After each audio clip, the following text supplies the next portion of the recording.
jërë ngeen jëf mbokk internet yi ñuy àndal ci seen plateforme Thiès Info seen site de référence tey nag dañu ñëw ci diwaanu Xombol ci quartier bu ñuy wax Ginnaaw Raay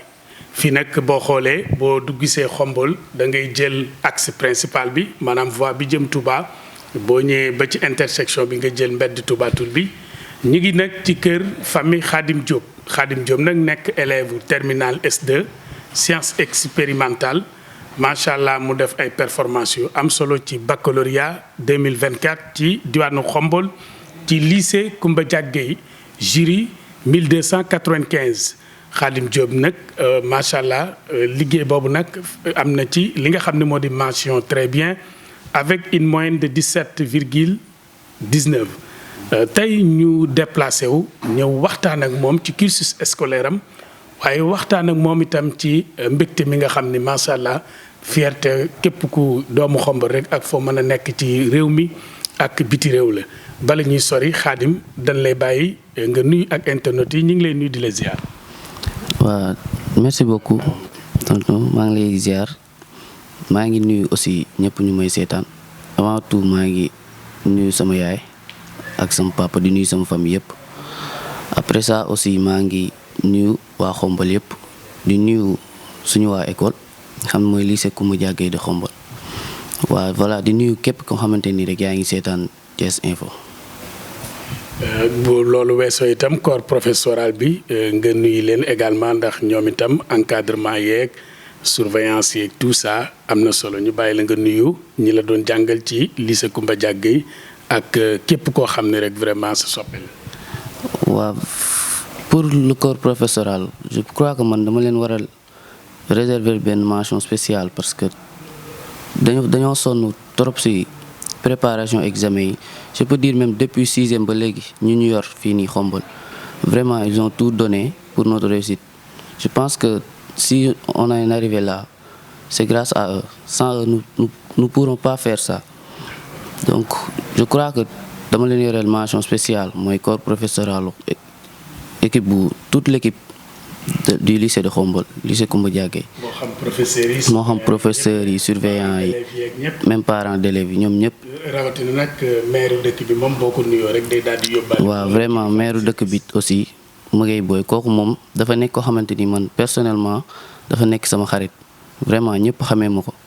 mais muy def liggéey bu am solo ci éducation xomboloise donc tout le monde peut jurer ça Maguette Boye dafa nekk koo xamante ni éducation xomboloise kenn dabu ko ci donc ñu koy sant bu baax a baax lii nii def ci am part bu rëy parce que lu muy action yu muy def pour épauler éducation xomboloise loolu noonu c'est à remercier man je crois. lu am solo la kon nag ñu ngi jox rek jaraafu dëkk bi di monsieur Maguette Boye maire bi mu daal di yóbbaale nuyoo Thiès Info bépp service ak bépp responsable bu nekk ci Xombol Ahmadou gis nañ démb macha allah ndam lu am solo li nga xam ne am nga ko ci baccalauréat atum 2024 am bac S2 mention très bien avec une moyenne de 17,19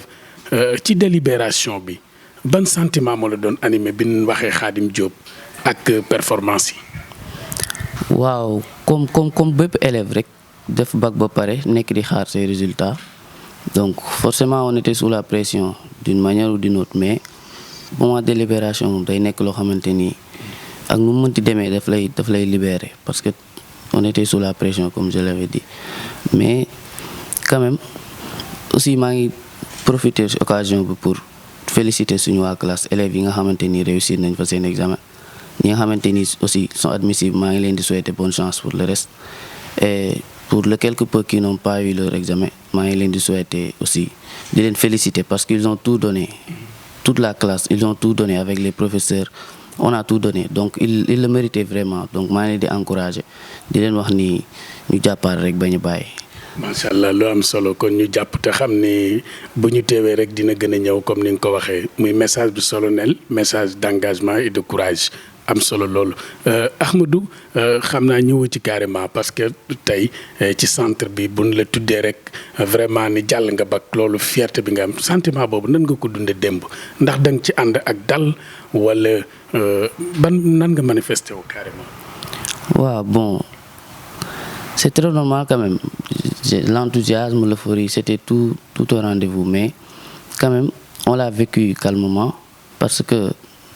ça ne surprenait pas tellement parce que on a trop bossé. Je veux même pas y insister, mais def nañ lépp lu ñu waroon def bon toog di xaar donc c'est kontaan rek lañ mën a def en fait kontaan nañ. am nañ mbégte sant yàlla aussi parce que lépp yàlla la. lépp dañ koy delloo rek ci loxo yàlla. lu am solo Ahmadou tey bu ñu doon ñëw ci sa cursus scolaire fan nga débuté élémentaire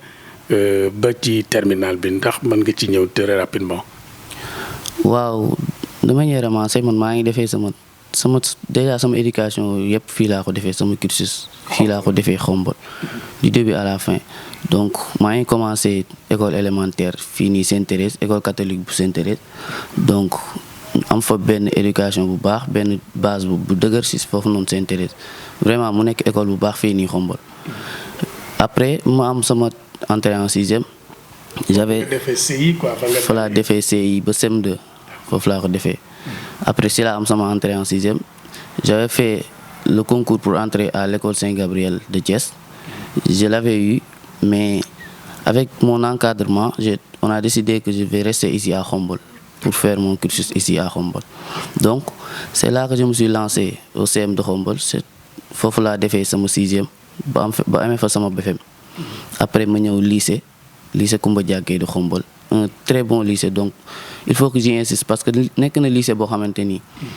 jaratul sax ñuy wax parce que les chiffres parlent eux-mêmes année yi passé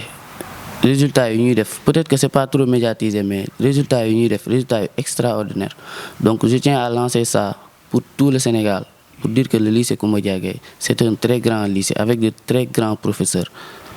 ça moom il faut y insister de très grands professeurs de très grands encadreurs aussi donc foofu laa defee sama seconde première ba si ren si laa amee sama examen. d'accord yaa ngi woon ci série S bi moom nga débuté. waaw depuis seconde S laa commencé nekk di def. avec professeurs yu baax surtout la série S. professeurs yu am yoo xamante ni ñoom dañoo am engagement comme si ñoom ñooy nekk ci classe yi di jàng donc ça c'est à remercier daal. je leur suis reconnaissant vraiment. d'accord xam naa ñu def benn prox ndoll bu ndaw rek ñëwaat ci biir waxtaan bi ñu defaat benn retour en arrière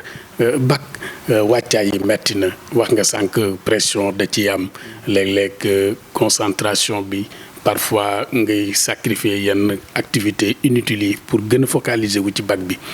tey boo doon ñëwaat ndax mën nañoo xam ni nga doon réviser ndax révision bu tege woon ci pression la.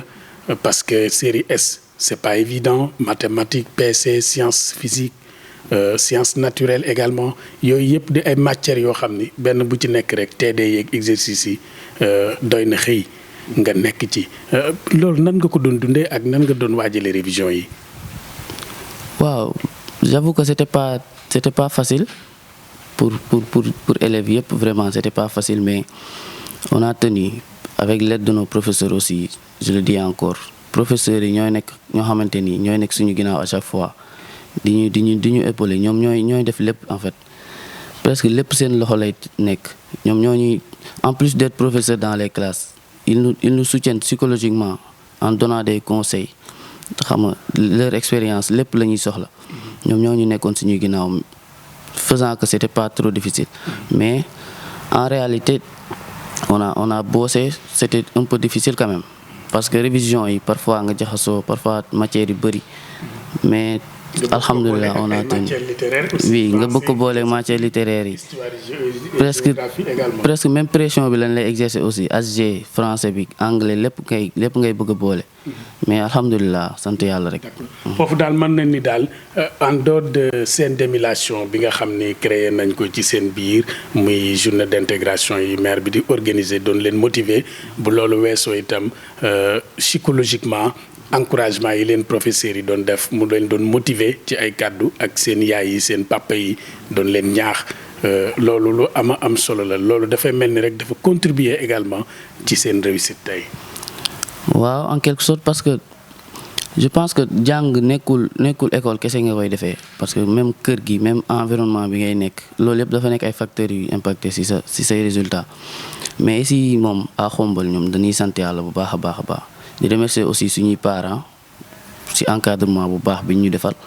parce que ici Khombole wax nga ko sànq Maguette Boye daf fi nekk di def liggéey bu am solo parce que journée d'excellence yi man j'ai eu à faire partie des lauréats pour plusieurs fois mais vraiment action bu am solo la fii nii pour éducation Khombole. mais ñaata yoon lañ la ci primé par exemple ak ban année lañ la njëkk a primé ban cycle. bon man bi ñu may njëkk a primé dafa fekk maa ngi nekk bi may def CM2 la commencé affaire yi. c'est la journée d'excellence yi commencé mais boobu on avait dit que c'était pas pour les écoles privées donc je pouvais pas y faire partir donc c'est l'année suivante depuis la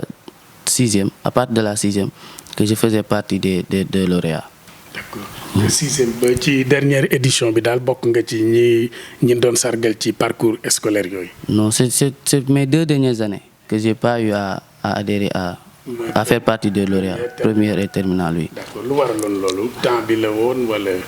bon c'est les aléas du cursus scolaire je peux dire parce que c'est pas toujours que tu es à la meilleure de ta performance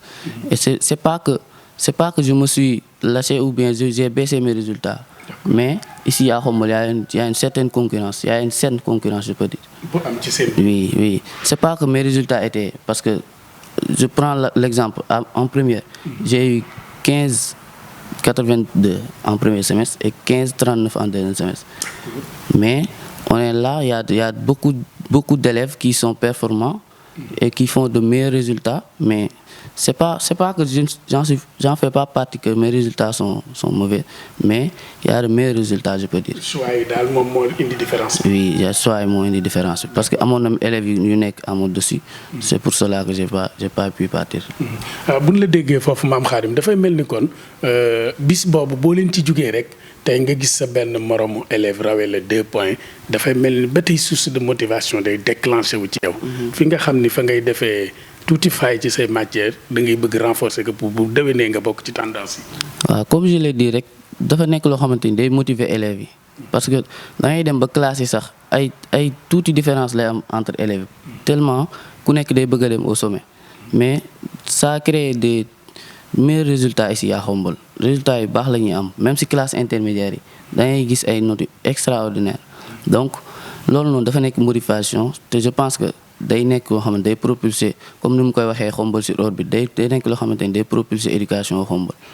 donc loolu moom c'est à remercier vraiment. D'accord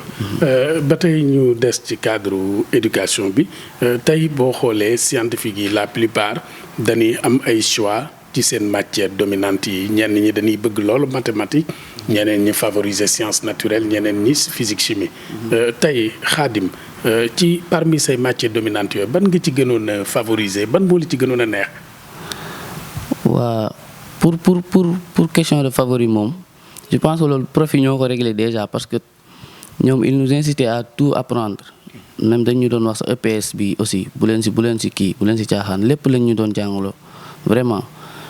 doo xam sax yow bii nga war a bëgg wala bii laa gën a bëgg wala kii. profil lépp la ñu jàngloo vraiment accessible nekk di ñu épauler doo bëgg sax da ngay yàqamti sax seen cours ku si nekk donc je pense que matière yëpp lañ nekkoon di jàng xam nga amuñu woon bii mu ñu gënal wala bee moo ñu gënal.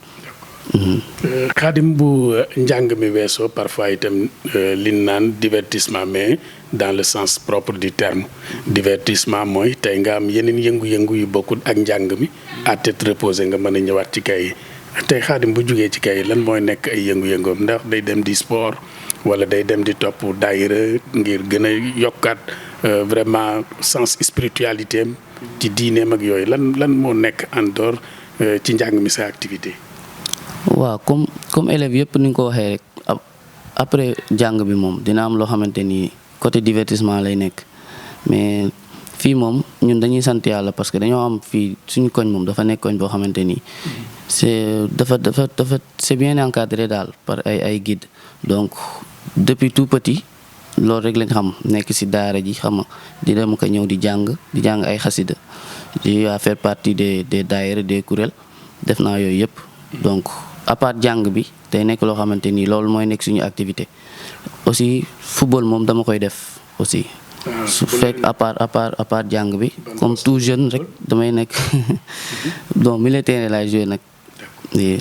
damay football bi. en général milieu terrain bi moom rôle am mooy coacher match bi carrément moom défense bi ñoo ci gën a am solo.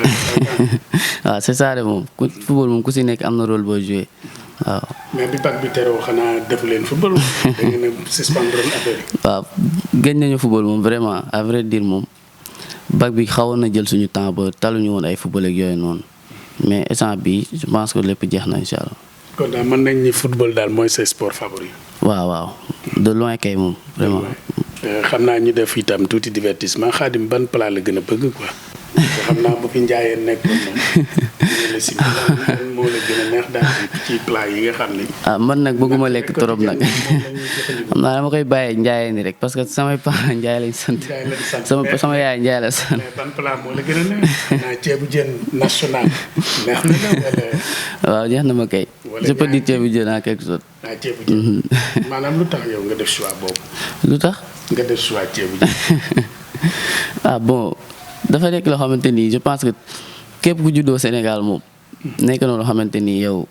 xam nga ko daal waaw je veux dire que loolu moo tax oui donc dafa bokk suñu culture déjà patrimoine national la donc day nekk loo xamante ni bépp Sénégalais rek même bu ko waxee bu ko waxul aussi ceebu jën mooy la nga xamante ni dañuy représenter daal. puisque représentation nationale la. ci suñu kër rek suñu patrimoine comme ni nga ko waxee. lu am solo Khadim ginnaaw bi yàlla dogalee macha allah ngeen def ay sacrifice yu bari ci bac bi wax nga ko sànq révision yi. déglu conseil professeurs yi conseil parents yi orientation yi seen démulation bi ne ci seen biir. loolu lépp bi mu amee tey yàlla may la ndam macha allah muy fierté bépp Xombolois ak fu mu mën a ne ci àdduna bi rek démb da ngay gis réseaux sociaux yi di ko partager parce que fierté la tey seen doom ñu dégg ko ci mention très bien. fierté boobu seede yàlla macha allah mu nekk lu am solo. Xombol nekk dëkk histoire dëkk cosaan macha allah yàlla def ay borom xam-xam itam fekk fi baax. tey ji autorité yooyu tey seen jàng bi ginnaaw bi leen yàlla mayee lii ngeen bëgg a poursuivre encore seen i études lan ngeen di xaar ci ñoom. waaw je pense que Xombol comme ni nga ko waxee rek Xombol moom il a accueilli des cadres xam nga façon cadre bu nekk jóge na Xombol. façon métier bu nekk am na fi aussi donc tey jii suñ demee ba agsi fii la chose la plus normale je pense que ñun ñu ngi xaar taxawaayu autorité yi ñu ngi xaar taxawaayu képp koo xamante ni yaa ngi ci milieu éducatif bi rek ñoo ngi xaar yow sa taxawaay ak say proposition concernant parce que instant bii ni moment bi dafa nekk moment bu délicat parce que mooy nekk moment je pense que li gën a difficile sax day soog a commencer parce que moment orientation dafa nekk loo xamante ni dafa décisif donc képp koo xamante ni am nga opportunité boo xamante ni mën ngañ ko offrir donc nous sommes à cœur ouvert. à cœur ouvert moo xam concours général bi la moo xam bourse d'études ngir gën a poursuivre aussi say études ak yeneen macha allah. waaw lépp lu mu si mënti doon rek parce que instant bi je pense que porte yi mën a ubbeeku bëri na mais képp koo xamante ni am nga si benn idée rek bon nous vous attendons daal. d'accord Khadim tey say xarit. am nga ñoo doon nekkal ngeen defandoo bac ñenn ñi yàlla may na leen ñeneen ñi amuñu sànq ñaanal nga leen encouragé leen te xam ni ñoom mënuñu jox seen bopp mais yàlla mooy xañe mooy maye. tey par exemple ban message ngay lancé ndax suba ci àllarba ji yaakaar naa buñ juumul ci le deuxième tour yi di tàmbali te ñàkku ni am nga xarit yoo daan àndal wala ngeen sekkoon Assainte école bi daan waxtaan ak yooyu cours bi ban message nga leen di lancé waale ko ñi nga xam ne am nañu bac dëkk Xombol ak dëkk yi ko war a Sénégal. waaw d'abord damay préciser je vais insister sur les résultats à Xombol. parce que bu ñu jël lépp masqué ko rek ak ba am na mention très bien wala kii nous avons fait d'excellents résultats am na ñaari mention bien ak je pense 9 mentions assez bien. Juste pour la série S. Série S, 12 mentions. Oui, pour la série S seulement, 12 mentions. Je ne parle pas de la série L2. Donc, nous avons fait de très bons résultats. Donc, je veux pas me mettre à l'écart pour dire que c'est une mention très bien ou autre, mais à Xombol, de manière générale, nous avons fait de grands résultats. Donc, concernant les élèves qui n'ont pas réussi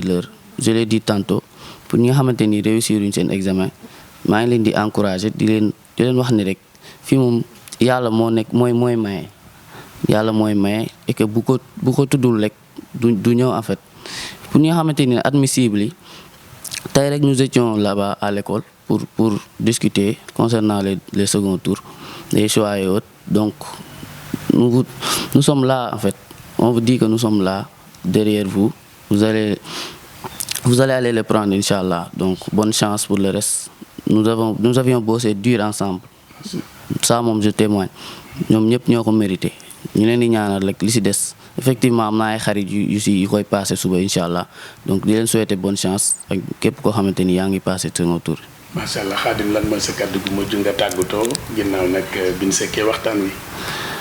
waaw pour tàggatoo je pense que dama ko war a njëkkee sax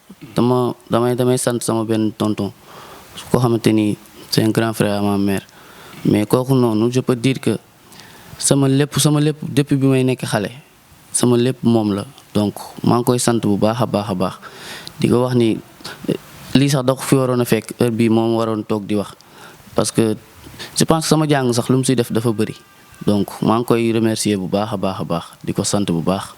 je pense que loolu rek mën na nekk sama di remercier aussi encore une fois suñ professeurs yi ici dañoo daj lu metti man dama mën a témoigner loolu dañuy daj lu metti xam nga nekk di ñu suñu ginnaaw à chaque fois di ñu épauler di ñu conseiller di ñu def lépp comme ay parents si ñun donc après ça maa ngi wax alhamdulilah di sant yàlla parce que lii yëpp nii dama koy sant yàlla daal parce que duñ si dara je peux dire yàlla moo nekk si lépp di sant sama yaay encore sama famille ñoom ñëpp si soutien bi ak yëpp daal loolu daal mooy sama moo bu mujj di leen sant yéen aussi waa Thiès TV parce que yéen a ngi def Thiès Info parce que yéen a ngi def liggéey bu am solo. macha allah mbokk yi lii la ñu sekkoon waxtaan ak suñu jeune frère Khadim Diop am baccalauréat fii ci lycée Koumba Diagué bu Xombol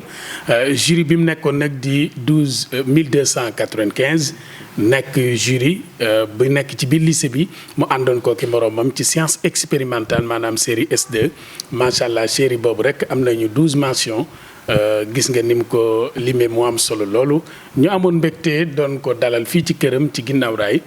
toog ak ay grande sœuram yaayam ak famille bi yëpp vraiment encore une fois Xombol ñu ngi lancé waat appel fu autorité mën a nekk ci Xombol rek xam leen ni kii seen doom la ñeneen ñu mel ni ñoom itam ñu ngi ci dëkk bi ñu gën leen a bàyyi xel ndax jàng yombul